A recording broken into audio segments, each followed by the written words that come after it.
Meron daw isang blockbuster trip na posibleng mangyari anytime involving 3 player ng Barangay Ginebra. Magiging kapalit lang itong si Terence Romeo.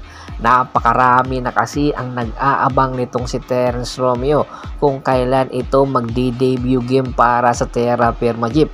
Nakakailang games na nga ang Terra Firma Jeep pero hanggang ngayon ay hindi pa naglalaro itong si Terence Romeo. Hindi pa nga nila nakikitaan. Wala naman itong injury. Kaya naman pinagtataka ng mga fans at ng mga sports analyst kung bakit hindi ito naglalaro. Hindi pa ba sapat ang mga nangyayari ngayon sa Terra Firma Jeep? Ano nga ba ang plano ng Terra Firma Jeep kay Terence Romeo? Nakikita na natin na hindi ito maglalaro para sa Terra Firma Jeep.